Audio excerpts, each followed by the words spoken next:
Napanayan ning tutuking matinding albug, bayo pa kimot, iti ingkulayit para king agarang pangapasa ning kadena a. Katukining malawak ang kasiran, alikwaning pamanalbug king Metro Manila at Regions 1 hanggang 7. Kukulayit siya, Senator Bang Makino king Kongreso at Executive na tambing yang aksyonan ng Citizens Act and Disclosure of Expenditure for National Accountability o Kadena Act kapag nasang pasik na nga ning transparency at accountability king flood control at aliwa pang public infrastructure projects. Kita ho natin na daang-daang libong pamilya yung naperwisyo at meron na rin pong mga namatay. Hinding-hindi makakalimutan ng taong bayan ang issue ng flood control dahil kada taon nagkakaroon po ng pagbaha dito po sa ating bansa. Ano po yung panawagan nung napakaraming relihista po nung nakaraang taon? Ang sabi ho nila, ikulong ang sangkot, ibalik ang pera, baguhin ang sistema. Mi pasarne king Senado ing katlo at talwing pamamasa ning panukala inyang December 2025 king botong 17-0. Certified urgent siya naman iti ni Presidente Ferdinand Bongbong Marcos Jr. Inyamo 7 bulan ning makatenga king House of Representatives. Lahat po tayo dito nagkaisa upang ipasa ang isang panukala na siyang pwedeng maging napakalakas na sandata laban po sa korupsyon.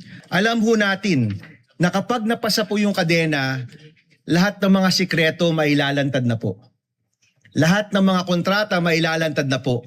Lahat ng pinupuntahan ng pera ng bayan mailalantad na po. Kaya nung sinulong ho natin to, lahat po tayo nagsaya. And we congratulated each other for doing a reform which is so bold, so revolutionary na pwede po talaga itong maging hakbang laban sa korupsyon sa ating bansa. Lalam ning panukala, gamitan niyang blockchain technology, bang mitokyan niyang pamangamit ning pondo ning gobyerno. Ustong maging batas siya iti, maging accessible ing impormasyon, dikil ka rin government contracts, contractors, project expenses at presyo dareng materyales. Hinihiling ko po sana, Mr. President, makita ho natin yung ating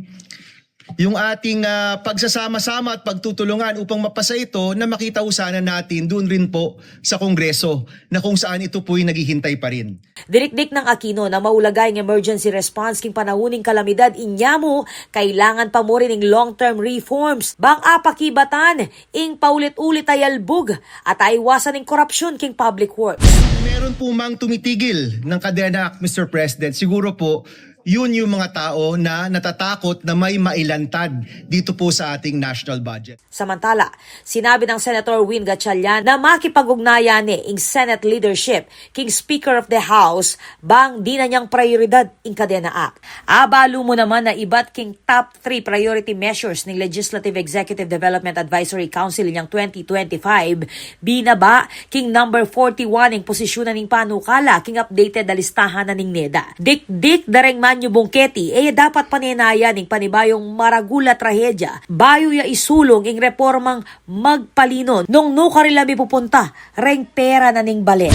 Huwag na ho nating hintayin ang isa pang matinding pagbaha sa ating bansa bago po mapasa ang napakahalagang panukalang ito. Ako po, Patricia Mamangon para king News Force Pampanga, balitang tutuking Balen, susuyo.